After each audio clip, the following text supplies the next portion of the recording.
আল্লাহ তাআলা বলেছেন সমস্ত মানুষ কিসের মধ্যে আছে? ক্ষতির মধ্যে আছে।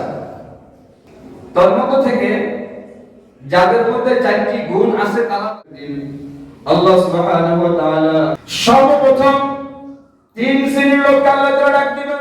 বিলাল হাবশী রাদিয়াল্লাহু তাআলা আনহু ঈমান আনার কারণে যে কষ্ট সহ্য করেছেন, আমরা সকলেই জানি ঈমান আনার কারণে উত্তপ্ত পানির উপর শোয়াইতে পাথর চাপা দেওয়া হয়েছে।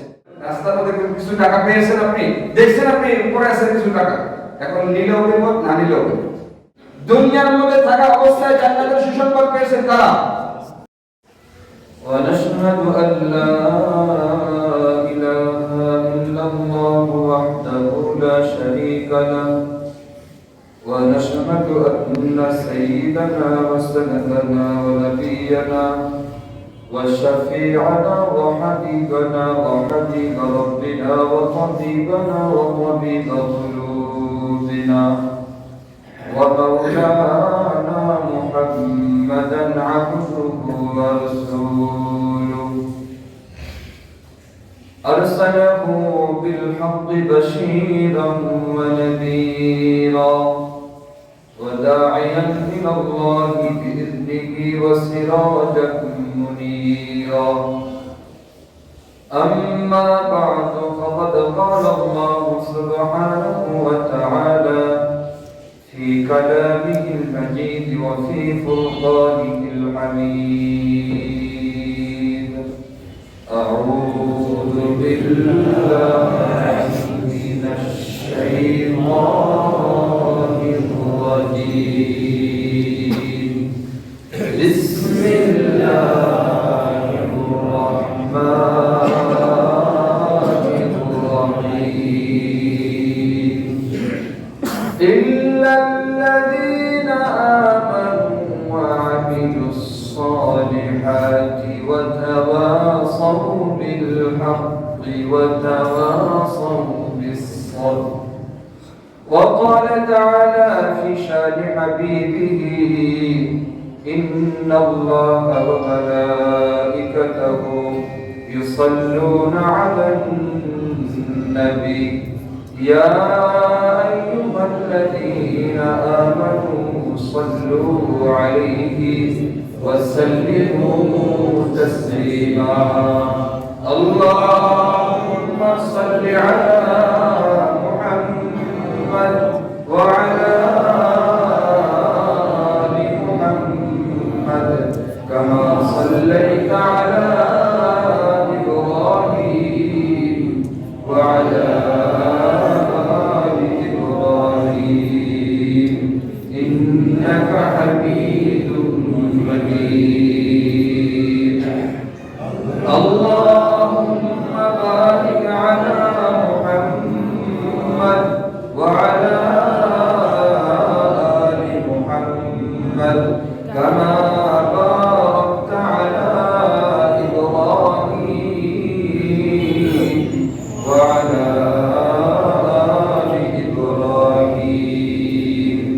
إنك حميد مجيد. لا إله إلا الله لا إله إلا الله لا إله إلا الله لا إله إلا الله لا إله إلا الله لا إله إلا الله محمد رسول الله صلى الله عليه وسلم. সকলে বলি আলহামদুলিল্লাহ। আল্লাহ সুবহানাহু ওয়া তাআলা দরবারে লাখ কোটি শুকরিয়া আদায় করি যে মহান রব্বুল আলামিন আমাদেরকে দয়া করে, মায়া করে, মহব্বত করে, পছন্দ করে হাজারো লাখ কোটি মানুষ থেকে ছাঁটাই বাছাই করে জুমার নামাজ আদায় করার জন্য যথাসময়ে মসজিদের মধ্যে আসার তৌফিক দান করেছেন। এই জন্য রব্বে কারীমের দরবারে কালিমাতু শুকর আদায় করছি। আমরা সকলে বলি আলহামদুলিল্লাহ। মুহতারাম হাজিরিন, যে মাসটি চলছে আরবি মাস রজব মাস, إذا دخل رجب قال رسول الله صلى الله عليه وسلم اللهم بارك لنا في رجب وشعبان وبلغنا رمضان যখন রজব মাস প্রবেশ করত তখন রাসূল করিম সাল্লাল্লাহু আলাইহি ওয়াসাল্লাম এই দোয়াটি বেশি বেশি করতেন আল্লাহুম্মা বারিক লানা ফি রজব ওয়া শাবান ওয়া বাল্লিগনা রমাদান আমরা পড়ি আল্লাহুম্মা বারিক লানা ফি রজব ওয়া শাবান ওয়া বাল্লিগনা রমাদান আল্লাহুম্মা বারিক লানা ফি রজব ওয়া শাবান ওয়া বাল্লিগনা রমাদান আল্লাহ সুবহানাহু ওয়া তাআলা আমাদেরকে রজব মাসে পৌঁছার তৌফিক দিয়েছেন। দোয়া করি রজব এবং শাবানের পরিপূর্ণ বরকত আল্লাহ তাআলা আমাদেরকে দান করুন, সকলে বলি আমিন। এবং রমজান পর্যন্ত পৌঁছার তৌফিক দান করুন, সকলে বলি আমিন। সাহাবায়ে কেরাম রাদিয়াল্লাহু তাআলা আলাইহিম আজমাইন যখন রজব মাস আসতেন তখন থেকে শুরু করে দিতেন দোয়া। এই দোয়াটি বেশি বেশি করতেন, হে আল্লাহ রজব এবং শাবানের বরকত তুমি আমাদেরকে দান করো এবং রমজান পর্যন্ত হায়াত বৃদ্ধি করে দাও। কোন কোন riwayতের মধ্যে পাওয়া যায় রমজানের 6 মাস আগে থেকে দোয়া শুরু করে দিতেন, হে আল্লাহ রমজান পর্যন্ত পৌঁছার তৌফিক দান করে দাও। কেন? রমজান মাসে আল্লাহ তাআলা অগণিত অসংখ্য বান্দাকে মাফ করে দিয়েছেন, এই কারণে রমজানের জন্য দোয়া করতেন। আল্লাহ সুবহানাহু ওয়া তাআলা আমাদেরকেও মাফ করে দিন, সকলে বলি আমিন। সূরাতুল আসরের আমি কয়েক জুমা থেকে তাফসীর বলতেছিলাম, আলোচনা করতেছিলাম। যেহেতু রজব মাস আমলের সিজন, আমলের একটা সিজন এসেছে, আমল করার একটা সুযোগ সময় এসেছে, তো সেই হিসেবে আজকে যে আয়াত তেলাওয়াতকৃত আয়াত, এই আয়াতের আলোকে সামান্য আলোচনা করার চেষ্টা করব। আল্লাহ তাআলার কাছে আমরা সকলে দোয়া করি আল্লাহ তাআলা যেন এই আয়াতের আলোকে কিছু আলোকপাত করার তৌফিক দান করেন, সকলে বলি আমিন। মুহতারাম হাজিরিন, এর পূর্ববর্তী আয়াতের মধ্যে আল্লাহ তাআলা বলেছেন ইন্নাল ইনসানা লাফি খুসর। মোটামুটি আমরা যারা প্রতি জুমায় আসি আমাদের এই আয়াতটার অর্থ মুখস্থ হয়ে গেছে যে সমস্ত মানুষরা ক্ষতির মধ্যে আছে। কি বলেন? আল্লাহ তাআলা বলেছেন সমস্ত মানুষরা কিসের মধ্যে আছে? ক্ষতির মধ্যে আছে। তন্মধ্য থেকে যাদের মধ্যে 4টি গুণ আছে তারা বাদ দিয়ে, কয়টি গুণ আছে? 4টি গুণ আছে তারা বাদ দিয়ে। 1 নম্বর গুণ হলো ঈমানের গুণ, যার মধ্যে ঈমান আছে। 2 নম্বর গুণ আমলের গুণ, 2 নম্বর গুণ কিসের গুণ? আমলের গুণ। 3 নম্বর গুণ ঈমান এবং আমলকে রক্ষা করার জন্য, ঈমান এবং আমলের উপর দৃঢ়তা থাকার জন্য যদি যুদ্ধ করতে হয়, যদি জিহাদ করতে হয়, জিহাদ করার জন্য, যুদ্ধ করার জন্য, এবং মানুষের অনেক নানান কথা, অনেক কথাবার্তা শুনতে হয় অনেক সময়, এই সমস্ত কথার উপর ধৈর্য ধারণ করা। অন্যকেও দাওয়াত দেওয়া, আরেকটি গুণ হচ্ছে অন্যকে দাওয়াত দেওয়া, নিজেও আমল করা, অন্যকে আমলের জন্য দাওয়াত দেওয়া। 4 নম্বর গুণ হলো ধৈর্য ধারণ করা। আল্লাহ তাআলা এই 4টি গুণ আমাদের প্রত্যেককে অর্জন করার তৌফিক দান করুন, সকলে বলি আমিন। তো 1 নম্বর গুণ কি? ঈমান। 1 নম্বর গুণ কি? ঈমান। ঈমান 1 নম্বর গুণ। এবং ঈমান এমন একটি গুণ, ঈমান এমন একটি বিষয়, আপনি যদি অঙ্ক করার জন্য সংখ্যা লেখেন, শুধু 0 0 0 0 0 0 লিখলেন, অনেক শূন্য লিখলেন, এই শূন্যগুলোর শেষ পর্যন্ত ফলাফল কি? হ্যাঁ, শুরুতে কি নাই? 1 নাই। শুরুতে কোনো একটি সংখ্যা নাই। কি লিখছেন আপনি? 0 0 0 0 0, হাজারো শূন্য লিখেছেন, এখন ফলাফল কি? 0। একটি সংখ্যা লাগবে, শুরুতে একটি সংখ্যা লাগবে। এই শুরুতে একটি সংখ্যা দেওয়ার পরে যখন আপনি একটা শূন্য দিবেন তো 10 গুণ বেড়ে যাবে, আরেকটি সংখ্যা দিবেন তো 100 গুণ বেড়ে যাবে, আরেকটি সংখ্যা লাগাবেন তো 1000 গুণ বেড়ে যাবে, আরেকটি সংখ্যা লাগাবেন তো লাখে পৌঁছে যাবে, আরো দুটি সংখ্যা লাগাবেন তো কোটিতে পৌঁছে যাবে। কিন্তু যদি শুরুতে একটি সংখ্যা না থাকে, কি বলে, শুরুতে যদি একটি সংখ্যা না থাকে তাহলে এই সমস্ত শূন্যের কোনো মূল্য ঠিক তদ্রূপ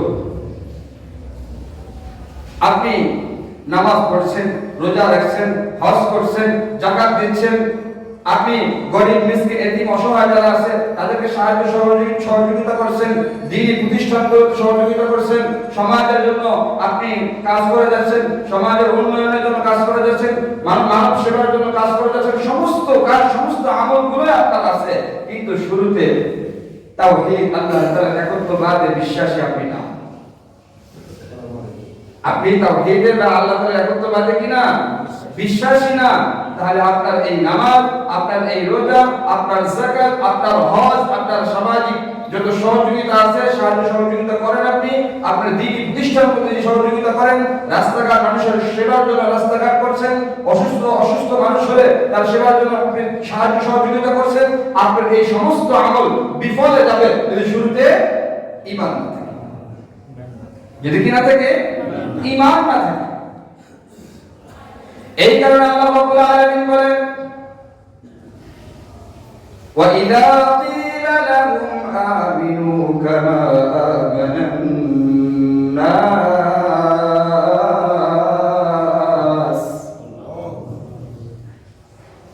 আল্লাহ তাআলা বলেন আমিনু, তোমরা ঈমান আনো। কেমন ঈমান আনবো? ঈমানটা কেমন হবে?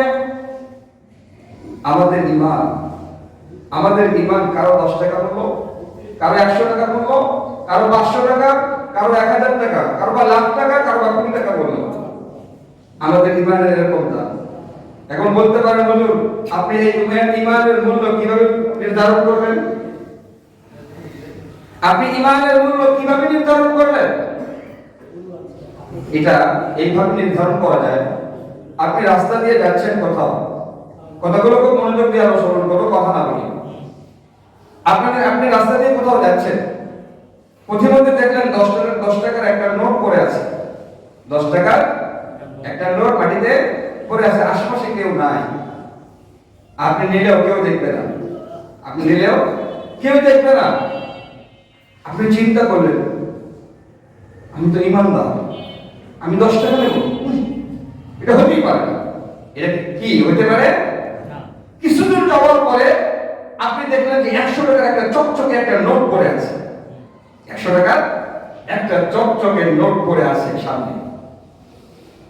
আপনি কি করলেন? কেউ তো আশেপাশে নেই, কেউ দেখবে না, আপনি 100 টাকার নোটটা পকেটে পড়ে নিলেন। তা আপনার ঈমানের মূল্য কত? 10 টাকা। আপনার ঈমানের মূল্য কত? 10 টাকা। 10 টাকার কাছে আপনি আপনার ঈমানকে বিক্রি করেননি, কিন্তু যখনই 100 টাকা দেখেছেন ছেড়ে তুলে পকেটে, তখন আর আপনার ঈমান খেয়াল ছিল না, ঈমানের কথা খেয়াল ছিল না। আবার কোন ব্যক্তি 100 টাকা দেখেছে না, না আমি ঈমানদার, কান্নাতে কার টাকা, এটা কার টাকা আমি তো জানি না, নিলেও বিপদ, না নিলেও আবার বিপদ আছে। মাসআলা দুই ধরনের, রাস্তার মধ্যে কিছু টাকা পেয়েছেন, আপনি দেখছেন আপনি পড়ে আছে কিছু টাকা, এখন নিলেও বিপদ, না নিলেও বিপদ। নিলে বিপদ কেন? নেওয়ার পরে যদি আপনার মন মানসিকতা এরকম হয় যে 100 টাকা পেয়েছি, দুদিন নাস্তা করা যাবে, কয়েকবার চা খাওয়া যাবে, এই যদি নিয়ত হয় তাহলে নিয়ে আপনি বিপদে পড়েছেন, আপনার এটা খরচ করা জায়েজ না। আবার যদি না নেন তাহলেও বিপদ। তাহলে বিপদ কিভাবে? তখন বিপদটা এইভাবে হবে, যদি আপনার খেয়াল এরকম হয় যে কিছু টাকা পড়ে আছে, এর মালিক না জানি কে, আমি তো জানি না, যদি আমি টাকাটা না উঠাই তাহলে হতে পারে অন্য কোনো অসৎ ব্যক্তির হাতের মধ্যে পড়ে যেতে পারে, অসৎ ব্যক্তির হাতের মধ্যে পড়ার পরে ওই টাকাটা সে আত্মসাৎ করবে। সুতরাং আমি যদি টাকাটা উঠাইয়া ওই মালিক পর্যন্ত পৌঁছে দেওয়ার জন্য একটু সহযোগিতা করি, একটু চেষ্টা করি, একটু কষ্ট করি, তাহলে হয়তোবা তার ন্যায্য মালিকের কাছে, উপযুক্ত মালিকের কাছে এই টাকাটা পৌঁছে যাবে। আপনার খেয়াল যদি এরকম ধারণা আসে তাহলে আপনার নেওয়াটা উত্তম, সেই টাকা নিয়ে মালিকের কাছে পৌঁছে দেওয়ার চেষ্টা করতে থাকা। একান্তই যদি পাওয়া না যায় তাহলে যার টাকা বা যার জিনিস বা যার আসবাব ওই ব্যক্তির নামে, ওই আসবাব, ওই টাকা, ওই জিনিস ওই ব্যক্তির নামে দান করে দেওয়া। আর এই দুনিয়াতে ওই ব্যক্তি না পাইলে পরকালে পেয়ে। বিষয়টি বুঝতে পারছি? আল্লাহ সুবহানাহু ওয়া তাআলা আমাদেরকে বুঝার তৌফিক দান করুন, সকলে বলি আমিন। তবে ইমানের মূল্য এত বেশি, লাখ টাকা কোটি টাকা নয়। আল্লাহ সুবহানাহু ওয়া তাআলা ইমানের মূল্য দেন সর্বনিম্ন ইমানের যে মূল্যটা আল্লাহ তাআলা দেবেন সেটা হলো এরকম 10টা দুনিয়ার সমান একটা বাড়ি আল্লাহ তাআলা দান করবেন। ইমানের সর্বনিম্ন মূল্য আল্লাহ তাআলা কি দিবেন? এরকম 10টা দুনিয়ার সমান একটা জান্নাত দিবেন। সুবহানাল্লাহ। আপনি আমি লাখ টাকা কোটি টাকা আছি, এরকম 10টা দুনিয়ার সমান একটা জান্নাত আল্লাহ তাআলা ইমানের মূল্য হিসেবে দিবেন। সুতরাং লাখ টাকার কাছে, কোটি টাকার কাছে ইমানকে বিক্রি করা যাবে না। এই কারণে আল্লাহ রাব্বুল আলামিন বলেন, ওয়া ইযা কিলা লাহুম আমিনু কামা আমানান নাস, যখন তাদেরকে বলা হলো ইযা কিলা লাহুম আমিনু, তাদেরকে বলা হলো ঈমান আনো, ক্বালু আমানান নাস কামা আমানান নাস, যেমন লোকেরা ঈমান এনেছে তেমন ঈমান আনো, যেমন লোকেরা ঈমান এনেছে তেমন ঈমান আনো। লোকেরা কেমন ঈমান এনেছে?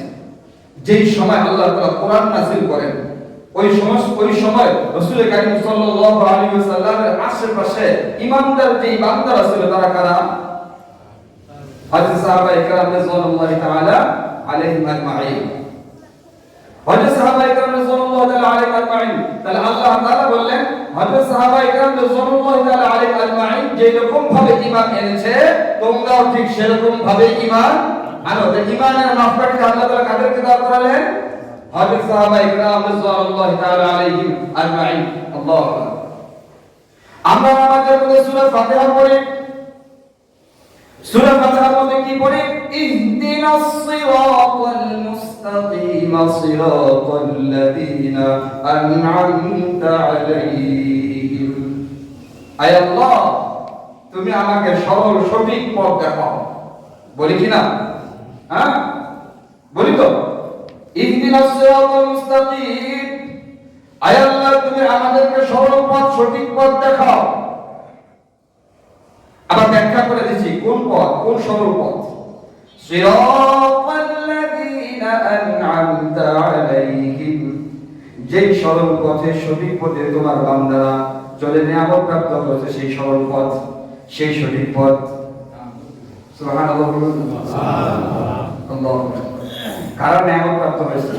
দুনিয়ার মধ্যে থাকা অবস্থায় জান্নাতের সুসংবাদ পেয়েছেন কারা? সাহাবায়ে কেরাম রাদিয়াল্লাহু তাআলা আলাইহিম আজমাইন। দুনিয়াতে থাকা অবস্থায় জান্নাতের সুসংবাদ, রাদিয়াল্লাহু আনহুম ওয়া রাদু আন, আল্লাহ তাআলা তাদের প্রতি সন্তুষ্ট, তারাও আল্লাহর প্রতি সন্তুষ্ট। সুবহানাল্লাহ। তো আমরা ঈমান আনবো, তো কেমন ঈমান আনবো?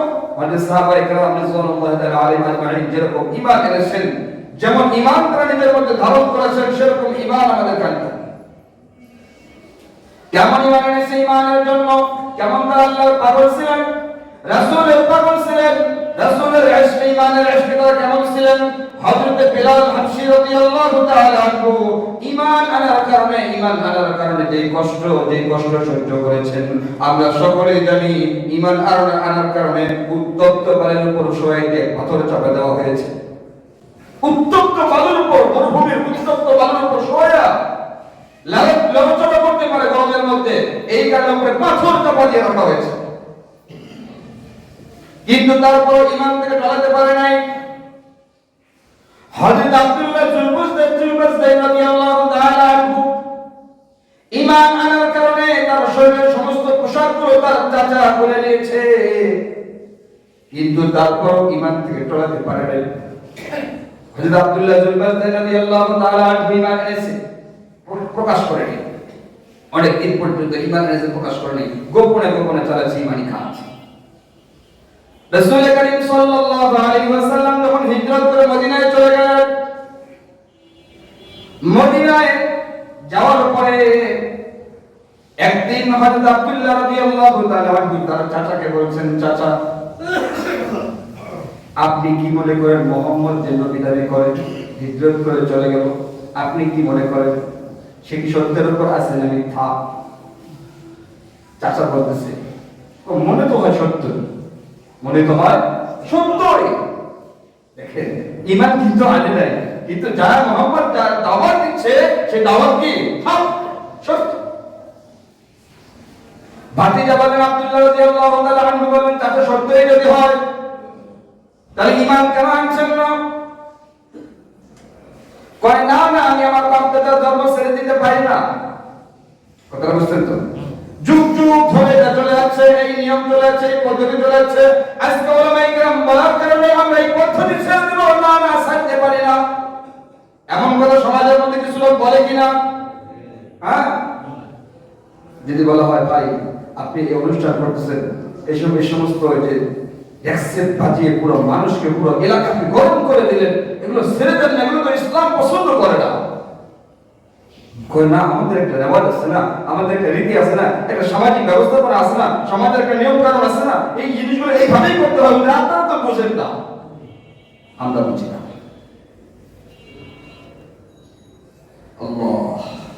আল্লাহ তাআলা আমাদের সকলকে বুঝার তৌফিক দান করুন। একবার হযরত ওমর রাদিয়াল্লাহু তাআলা আবু বকর রাদিয়াল্লাহু তাআলা আনহু খেলাফত, ওমর রাদিয়াল্লাহু তাআলা আনহু আবু বকরের কাছে গেছে, যা বলছে, আবু বকর আমাকে একটা কাজ দাও না, একটু সামাজিক সেবা করতে চাই, বা কোনো মানুষের একটু সেবা করার সুযোগ দাও। আবু বকর রাদিয়াল্লাহু তাআলা আনহু বললেন সবটা ফিল আপ হয়ে গেছে, তারপর ওই যে লিস্টটা আনো আছে, ওই বৃদ্ধ মহিলা অনেকে আছে, নাকি বিধবা মহিলা আছে, লিস্টটা যদি খালি থাকে তাহলে তুমি নিয়ে নাও। ওমর রাদিয়াল্লাহু তাআলা লিস্টটি দেখে দেখেন যে এক মহিলা, এক বৃদ্ধ মহিলা, ওই মহিলার পেপার খালি আছে, ওখানে কাউকে দেওয়া হয়নি। ওমর রাদিয়াল্লাহু তাআলা আনহু বলেন আবু বকর একজনকে পাইছি, কি কই যে অমুক মহিলা, ওনার সেবার জন্য টাকার ঘরটা এখনো খালি আছে, আপনি যদি আমাকে নিযুক্ত করতেন দয়া করে তাহলে আমার জন্য সুবিধা হয়, একটু মানব সেবা করতে পারেন। আবু বকর রাদিয়াল্লাহু তাআলা আনহু বলেন ঠিক আছে, সেবা করব, ভালো কথা, সেবা করব। পরের দিন ফজরের নামাজের পর সকালবেলা হযরত ওমর রাদিয়াল্লাহু তাআলা ওই বৃদ্ধ মহিলার ঘরের সামনে দণ্ডায়মান, দরজার মধ্যে লক করেছে। ঘর থেকে আওয়াজ এসেছে, কে দরজার মধ্যে লক করেছে? ওমর বলতেছেন, মা আপনি আমাকে চিনবেন না, আমি ওমর আপনার সেবার জন্য এসেছি, আপনার খেদমত করার জন্য এসেছি। কি কি খেদমত করতে হবে আমাকে বাতলিয়ে দিন, বলে দিন, আপনার খেদমত করে আমি চলে যাব। মহিলা বলছে, কিছুক্ষণ আগে আল্লাহর এক বান্দা এসে আমার সমস্ত কাজগুলো সম্পাদন করে চলে গেছেন, আজকে আর কোনো কাজ নাই, আগামীকাল এসো। ওমর রাদিয়াল্লাহু তাআলা চলে গেছেন। পরের দিন চিন্তা করলেন ফজরের নামাজের পরে গেলে আগেই তো যায় খেদমত করে দেয়, সুতরাং আজকে ফজরের নামাজের পরে না, তাহাজ্জুদের পরে ফজরের নামাজের আগে ওই মহিলার ঘরের মধ্যে চলে গেছে। এবার যে দরজার মধ্যে নক করছে, ঘর থেকে আওয়াজ, কে? বলতেছে গতকাল আসছিলাম ওমর, ঘরের কাজ করার জন্য এসেছি। মহিলা বলছে কিছুক্ষণ আগে এক ব্যক্তি এসে কাজ শেষ করে চলে গেছে, কিছুক্ষণ আগে এক ব্যক্তি এসে কাজ শেষ করে চলে গেছে। ওমর রাদিয়াল্লাহু তাআলা আনহু চিন্তা করলেন আজকেও কাজ পেলাম না, ব্যক্তিটাকে। ওমর রাদিয়াল্লাহু তাআলা আনহু তার পরের দিন তাহাজ্জুদের নামাজের সময় চলে এসেছেন, আসার পরে ওই দিন ঘরের কাজ পান নাই, চলে গেছেন। চলে যাওয়ার পরে এবার চিন্তা করলেন ঘরের কাজের দরকার নেই, কাজটা কে করে দেয়, কাজটা কে করে দেয় তাকে আমার বের করতে হবে। হযরত ওমর রাদিয়াল্লাহু তাআলা আনহু তার পরের দিন ইশার নামাজের পর ওই মহিলার ঘরের কাছে একটা ঝুপড়ির মধ্যে বসে পাহারা দিচ্ছে, কে আসে, আমি লোকটাকে দেখব। কাকে দেখবো? লোকটাকে দেখবো, কে এই ব্যক্তি যে আমি আসার আগেই কাজটা শেষ করে চলে যায়, 3 দিন পর্যন্ত ঘুরতেছি। আল্লাহু আকবার, আল্লাহু আকবার। গভীর রজনীতে হঠাৎ করে ওমর দেখতে পায় এক ব্যক্তি চাদর মুড়ি দিয়ে টিপ টিপ করে পা টিপ টিপ করে এগিয়ে আসছে। যেই কাজ চলে আসছে ওমর বলেছেন, কে? আল্লাহু আকবার, আল্লাহু আকবার। ওমরের কথাটা ওমর যখন বলেছেন কে, আবু বকর রাদিয়াল্লাহু তাআলা আনহু ছিলেন ওই ব্যক্তি বলতেছেন তুমি কে? ওমর বলতেছেন আমি। এবার ওমর যখন বলতেছেন তুমি কে, ওমরের আর বুঝতে বাকি নাই। খলিফাতুল মুসলিমিন আমিরুল মুমিনিন হযরত আবু বকর সিদ্দিক রাদিয়াল্লাহু তাআলা আনহু। কোন ব্যক্তি? আবু বকর সিদ্দিক। তিনি কে তখন জানেন? প্রধানমন্ত্রী। ওই সময় প্রধানমন্ত্রী। আজকে তো আমরা একটু ক্ষমতা পেলেই মানুষ ভাবার সুযোগ থাকে না। আজকে অবস্থা এরকম হয়ে গেছে, ক্ষমতা একটু পেয়েছে, জনগণ, পাবলিক বা অন্য কোনো ব্যক্তি বা আমার থেকে নিচু যারা আছে সকলকে গোলাম মনে করি। ইসলাম এই শিক্ষা দেয় না। আবু বকর রাদিয়াল্লাহু তাআলা আনহুর সাথে ওমরের সাক্ষাৎ হলো, কথাবার্তা হলো। ওমর চিন্তা করলেন আবু বকরের পায়ের মধ্যে জুতা নাই, জুতা ছাড়াই টিপ করে এগিয়ে আসছে। ওমর রাদিয়াল্লাহু তাআলা আনহু বললেন, আবু বকর, বুঝলাম তুমি এসেছো, তুমি তো কাজটা আমাকে দিয়েছিলে, তুমি কেন আসলা? আবু বকর রাদিয়াল্লাহু তাআলা আনহু বললেন, ওমর তুমি জানো না কাল কিয়ামতের দিন জনগণের ব্যাপারে সর্বপ্রথম তোমাকে নয় আল্লাহ তাআলা আমাকেই প্রশ্ন করবে। আমি ক্ষমতা আছি, আমি এই এলাকার মেম্বার, আমি চেয়ারম্যান, আমি মন্ত্রী, আমি এমপি, আমি প্রধানমন্ত্রী, আমি আমার এলাকার পরিধি যতটুকু, ওই এলাকার জনগণের ব্যাপারে আল্লাহ তাআলা আমাকেই জিজ্ঞাসা করবে। প্রথম কথা বলেন ঠিক কি না? আমাকেই জিজ্ঞাসা করবে। আমরা প্রত্যেকেই দায়িত্বশীল। রাসূল কারীম সাল্লাল্লাহু আলাইহি ওয়াসাল্লাম বলেছেন, কুল্লুকুম রাঈন ওয়া কুল্লুকুম মাসউলুন আন রাইয়াতিহি। আল্লাহ রাসূল বলেছেন তোমরা প্রত্যেকেই দায়িত্বশীল। প্রত্যেকের দায়িত্ব সম্পর্কে আল্লাহ রাব্বুল আলামিন কাল কিয়ামতের দিন তোমাদেরকে প্রশ্ন করবেন। প্রত্যেকেই দায়িত্বশীল। কি বলেন, আমরা দায়িত্বশীল না? প্রত্যেকেই দায়িত্বশীল। যে ব্যক্তি মেম্বার তার এলাকার মেম্বারের দায়িত্বে সে আছে, যে চেয়ারম্যান তার এলাকার পরিধিযুক্ত সেই এলাকার পরিধির দায়িত্বে সে আছে, যে এমপি তার এমপির হওয়ার জন্য তার এলাকার যতটুকু, যে মন্ত্রী, যে প্রধানমন্ত্রী পুরো দেশের দায়িত্বে তিনি আছেন। আমি কিন্তু একটা দায়িত্বে আছে, আমার পরিবারের দায়িত্বে। কথা বলেন ঠিক কি না? আমি আমার পরিবারের নেতা না? আমি আমার পরিবারের নেতা, সুতরাং আমিও দায়িত্বশীল। আমি আমার পরিবারের ব্যাপারে আল্লাহ তাআলার কাছে জবাবদিহি করতে হবে। আল্লাহ তাআলার কাছে জবাবদিহি করতে হবে। আমার পরিবারকে জাহান্নাম থেকে বাঁচানো আমার জন্য ওয়াজিব। কবুতর পাইলেন কোথায়? আল্লাহ রাব্বুল আলামিন বলেন, ইয়া আইয়ুহাল্লাযীনা আমানু কু আনফুসাকুম ওয়া আহলিকুম নার। আল্লাহ তাআলা বলেন, ইয়া আইয়ুহাল্লাযীনা আমানু, ওয়া ঈমানওয়ালা, ও ঈমানদাররা, কু আনফুসাকুম, নিজেকে বাঁচাও, ওয়া আহলিকুম, তোমার পরিবারকে বাঁচাও। তুমি তাদের ব্যাপারে দায়িত্বশীল, তাদেরকে বাঁচাও। কোথা থেকে বাঁচাইবা? না, রজনীর মধ্যে নিজের উপর জুলুম করিও না। রজনীর মধ্যে নিজের উপর কি করিও না? জুলুম করিও না। নিজের উপর জুলুম এটা আবার কিভাবে করে? নিজের উপর জুলুম ওইভাবেই করে। তুমি যখন ফজরের নামাজটা আদায় করলে না, তুমি নিজের উপর জুলুম করলে, মানে তুমি একটা কবিরা করা করলা। তুমি যখন জোহরের নামাজটা আদায় করলে না, তুমি নিজের উপর জুলুম করলে, তার মানে তুমি কবিরা করা করলা। আসর করলে না, কবিরা করা করলা। মাগরিব পড়লে না, কবিরা করা করলা। এসব পড়লে না, কবিরা করা করলা। প্রতিদিন দৈনন্দিন ভিতর পড়লে না, কবিরা করা করলা। এই 6 ওয়াক্ত নামাজের মধ্যে পুরো 6টা কবিরা করা হচ্ছে। অথচ কবিরা করার পাওয়ারটা এরকম, একটা কবিরা করাই তোমাকে জাহান্নামে নেওয়ার জন্য যথেষ্ট। তুমি ফজর নাই, জোহর নাই, আসর নাই, মাগরিব নাই, ইশা নাই, বিতর নাই, অথচ একটা কবিরা করাই তোমাকে জাহান্নামে নেওয়ার জন্য যথেষ্ট। তাহলে কি তুমি নিজের উপর জুলুম করলে না? কি বলেন, আমরা জুলুম করলাম না? আমি যখন ফজরের নামাজ আদায় করলাম না, এই ফজরের নামাজ আদায় না করার কারণে আমার কবিরা গুনাহ হলো। আল্লাহ তাআলা যদি আমাকে মাফ না করেন, নিজেকে আমি জাহান্নামের মধ্যে নিক্ষেপ করলাম, তাহলে আমি আমার উপর জুলুম করলাম। আল্লাহ তাআলা তো এই জ্ঞান, ওই বিবেক আমাদেরকে দান করেছে যে না পড়লে গুনাহ হবে, পড়লে সওয়াব হবে। ওই বিবেক তো আমাদের কাছে আছে। কি বলেন, আছে না? এরকম আমাদের বিবেক তো হয়ে যায় নাই। এরকম তো হয়ে যায় নাই যে সব বরাবর, পড়া না পড়া বরাবর, এরকম তো হয় নাই। আমরা যে এতটুকু জানি যে আমাদের না পড়লে গুনাহ হয়। কি বলেন, জানি কিনা? হ্যাঁ, সবাই মনে হয় জানে, সবাই তো বলে না জানি। নামাজ না পড়লে যে এক ওয়াক্ত নামাজ ছেড়ে দিলে যে কবিরা গুনাহ হয়, আমরা জানি, সবাই জানি। আচ্ছা, কারা কারা জানি? একটু হাত উঠাই তো। আয় আল্লাহ তুমি আমাদেরকে পাঁচ ওয়াক্ত নামাজ জামাতের সাথে আদায় করার তৌফিক দান করে দাও। আমিন। তাহলে আমরা জানি না আল্লাহ তাআলা বলেন তোমরা যে জানো এই জানার যে মেশিনটা দরকার, জানার যে যেই মেশিনটা প্রয়োজন ওই মেশিনটা আমি দিয়েই তোমাদেরকে তৈরি করেছি। জানার মেশিন দিয়েই আল্লাহ তাআলা আমাদেরকে তৈরি করেছেন, অন্য কোনো মাখলুক আল্লাহ তাআলা এরকম দেন নাই, আমাদেরকে দিয়েছেন। আল্লাহ রাব্বুল আলামিন বলেন ওয়াশ-শামসি ওয়া দুহাহা ওয়াল কমারি ইযা তালাহা ওয়ান নাহারি ইযা জাল্লাহা ওয়াল লাইলি ইযা ইয়াগশাহা ওয়াস সামাই ওয়া মা বানাহা ওয়াল আরদি ওয়া মা দুহাহা ওয়া নাফসি ওয়া মা সাওয়াহা ফাআলহামাহা ফুজুরাহা ওয়া তাকওয়াহা।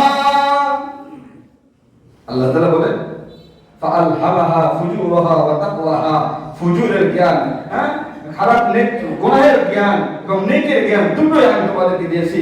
কোন কাজ করলে গুনাহ হবে এটাও বোঝো, আবার কোন কাজ করলে সওয়াব হবে বান্দা তুমি এটাও বোঝো। বুঝি না? বুঝি। জোরে যখন চুরি করার জন্য যায় তার মন কিন্তু বারবার তাকে নিষেধ করে, এই আব্দুল্লাহ তুই যেই কাজ করতেছ চুরি করতেছ, খবরদার চুরি করিস না, আল্লাহ কিন্তু ধরবো। কথা বলেন? ঠিক। কোন ব্যবসায়ী যখন মালের মধ্যে ভেজাল করে তার বিবেক কিন্তু বলে যায়, এই তুমি যে কাজটা করতেছো কাজটা কিন্তু ঠিক না। কি বলে কি না? বলে যায়, বিবেক কিন্তু বলে যায়, বিবেক কিন্তু পার পেয়ে যাবে। বিবেক বলতে আল্লাহ আমি তাকে বলেছিলাম, ধরাই দিয়েছিলাম তুমি কাজটা অন্যায় করছো, সে আমার কথা শুনে নাই। বিবেক আপনার আমার বিবেককে সাক্ষী দিব, আল্লাহ আল্লাহ আমাকে মাফ করুন। যাও আমরা একটা আমল করি, একটু যদি আমল করি, নামাজ পড়ি, ভাবখান দেখায় আরে বাপরে বাপ আমি সাহেব হয়ে গেছি, বড় মুসল্লি হয়ে গেছি, এই যে ভাবখান আল্লাহ তাআলা পছন্দ করেন না। ভাব আল্লাহ তাআলা কি করেন না? পছন্দ করেন না। ভাব একমাত্র আল্লাহ তাআলাই, যিনি আসমান জমিন সৃষ্টি করেছেন, ভাব তো তাই হবে। ওয়ালাহুল কিবরিয়াউ ফিস সামাওয়াতি ওয়াল আরদ, আসমান জমিনের যিনি মালিক তারই তো কিবির থাকবে, তারই তো অহংকার থাকবে, তারই তো ভাব থাকবে। আপনার আমার কিসের ভাব? আমার আপনার শুরুটা ছিল মাটি। শুরুটা কি? মাটি। মাটির নির্যাস থেকে এক ফোঁটা পানি যা মানুষ মুখেও নেয় না, লজ্জায়। কথা বলেন? ঠিক আছে তো? মাটির নির্যাস থেকে এক ফোঁটা পানি যা মানুষ মুখে নেয় না, লজ্জায় মুখে নেয় না, আবার ঘৃণাও করি আমরা। সেখান থেকে আমাদের মানব দেহ, মানুষ আমরা। এরপরে দুনিয়ার মধ্যে আসার পরে খুব অহংকারের কিছু আছে। আরে বিয়ে কিসের অহংকার করো? তোমার শুরু মাটি, শেষও মাটি, মাঝখানে তুমি একটা পায়খানার টাঙ্কি নিয়ে ঘোরাঘুরি করছো।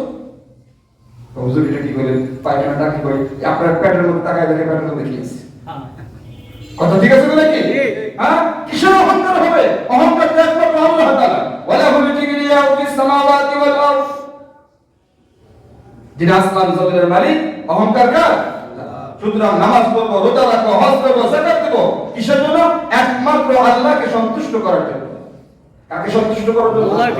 আল্লাহকে সন্তুষ্ট করার জন্য। আল্লাহু আকবার।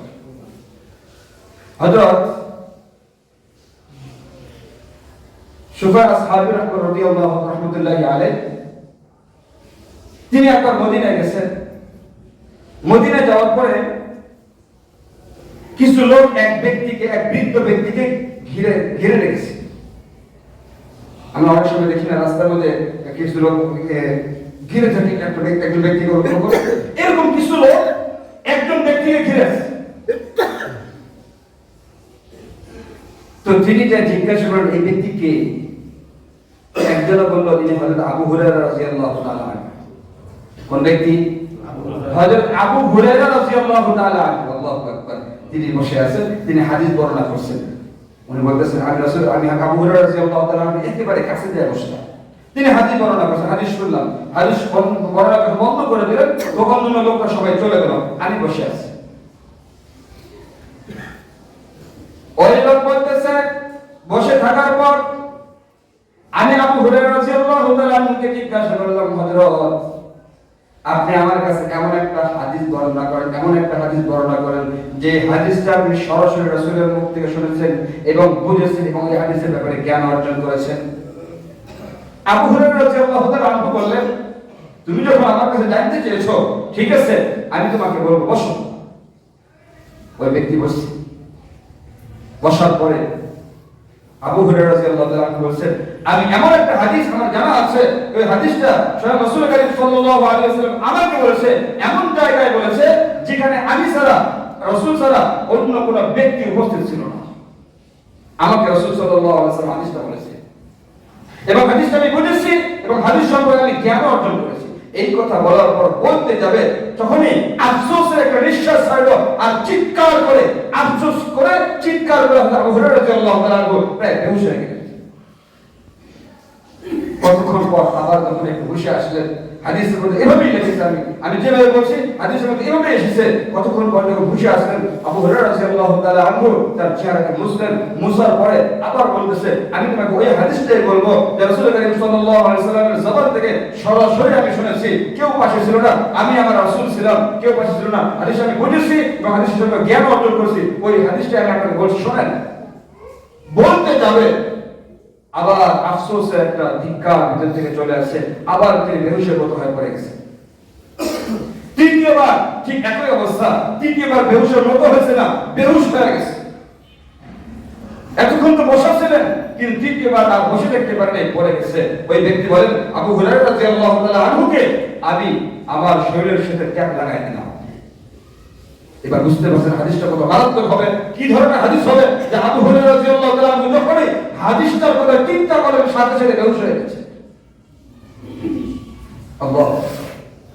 এবার হযরত আবু হুরায়রা রাদিয়াল্লাহু তাআলা আনহু হুশে আসার পরে বললেন, ভাই আমার শোনো, রাসূল করিম সাল্লাল্লাহু আলাইহি ওয়াসাল্লাম আমার কাছে যে হাদিসটা বর্ণনা করেছেন, কাল কিয়ামতের দিন আল্লাহ সুবহানাহু ওয়া তাআলা সর্বপ্রথম যে মানুষদেরকে, যে লোকদেরকে ডাকবেন, সর্বপ্রথম তিন শ্রেণীর লোককে আল্লাহ তাআলা ডাক দিবেন কিয়ামতের দিন হিসাব নেওয়ার জন্য।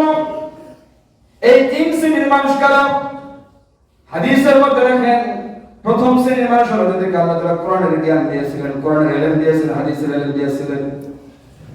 আল্লাহ তাআলা বলবেন, তোমাকে কি আমি কোরআনের জ্ঞান দেইনি? কথা দিয়েছেন। হাদিসের জ্ঞান দেইনি? কথা দিয়েছেন। এই হাদিস এবং কোরআনের জ্ঞান দিয়ে তুমি কতটুকু কি করেছো? ওই ব্যক্তি বলবে, ইয়া আল্লাহ, সারা দিন কোরআন হাদিসের মোতালায় ছিলাম, দ্বীনের খেদমত করেছি, দ্বীনের কাজ করেছি, মানুষের কাছে বয়ান করেছি, ওয়াজ মাহফিল করেছি, কত দ্বীনের কাজ তো করেছি, চিল্লা লাগাইছি, তাবলীগ করেছি, খেদমত করেছি, জিকির করেছি, যত কিছু সব তো করেছি। আল্লাহ রাব্বুল আলামিন বলবেন, তুমি মিথ্যা বলছো। সাথে সাথে ফেরেশতারাও বলবে, তুমি মিথ্যা বলছো। তুমি তো এই কারণে করছিলে, তোমাকে মানুষ বড় আলেম বলবে, বড় ওয়াইজ বলবে। তুমি তো এই কারণে আমলগুলো করেছিলে যে মানুষ তোমাকে বড় আলেম মনে করবে। আর তা তো বলা হয়ে গেছে তোমার জন্য, তুমি পৃথিবীতে দুনিয়াতে বলা হয়ে গেছে, আখিরাতে তোমার জন্য আর কিছুই নেই। দ্বিতীয় ডাকা হবে যারা জিহাদ করতে গিয়ে শাহাদাত বরণ করেছে, শহীদদেরকে ডাকা হবে, জিজ্ঞাসা করা হবে, তোমাকে যে জীবন দিয়েছিলাম, এই জীবন তুমি কোন পথে ব্যয় করেছো?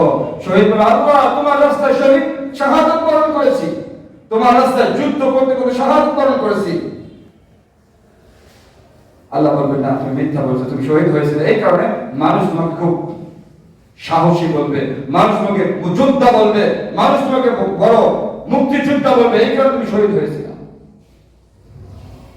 আল্লাহ বলবেন, তুমি মিথ্যা বলছো। ফেরেশতারাও সেটা বলবে, তুমি মিথ্যা বলছো, তুমি এই কারণে বলছিলা, তোমার বলা হয়ে গেছে। তিন নম্বরে ডাকবেন যাদেরকে আল্লাহ তাআলা মাল দিয়েছেন, ধন সম্পদ দিয়েছেন, তাদেরকে ডাকবেন। যে আল্লাহ তাআলা বলবেন, তোমাকে মাল দেওয়া হয়েছিল, মাল তুমি কোন পথে ব্যয় করেছো? ওই বান্দা বলবে, আল্লাহ, তোমার মাল মসজিদ নির্মাণ করার জন্য দিয়েছি, মাদ্রাসার জন্য দিয়েছি, দ্বীনি প্রতিষ্ঠানগুলোর জন্য দিয়েছি, দ্বীনি মাহফিলের জন্য দিয়েছি, কত টাকা দিয়ে দিন মিসকিন গরিব অসহায় যারা আছে, আমার আত্মীয়স্বজন আছে, তাদের পিছনে ব্যয় করেছি। আল্লাহ বলবেন, তুমি মিথ্যা বলেছো, তুমি এগুলো করেছিলে এই কারণে, আমার জন্য করো নাই, এগুলো করেছিলে এই কারণে যে মানুষ তোমাকে বড় দাতা বলবে, মানুষ তোমাকে বড় দানশীল বলবে, মানুষ তোমাকে বড় দানবীর বলবে, এই কারণে করেছিল। সুতরাং আজ তোমার দুনিয়াতে বলা হয়ে গেছে, আজ তোমার আখিরাতে তোমার কিছুই নেই। যদি লোক দেখানোর জন্য হয়, লোকে দেখবেই, লোকে দেখা হলে উদ্দেশ্য হাসিল হয়ে যাবে, আর উদ্দেশ্য দুনিয়াতেই হাসিল হয়ে যায়, পরকালে কিছুই থাকবে না। এই কারণে কিছু কিছু আমল করা দরকার পরকালের উদ্দেশ্যে। আমল যাই করি না কেন, কোন উদ্দেশ্য করা দরকার, আল্লাহকে সন্তুষ্ট করার জন্য এবং পরকালের জন্য আল্লাহ সুবহানাহু ওয়া তাআলা আমাদের প্রত্যেককে পরকালের জন্য সঞ্চয় করা, আল্লাহর রিজামন্দের জন্য, আল্লাহর সন্তুষ্টির জন্য আমল করার তৌফিক দান করুন। আমিন। ওয়া আখিরু দাওয়ানা আলহামদুলিল্লাহি রাব্বিল আলামিন।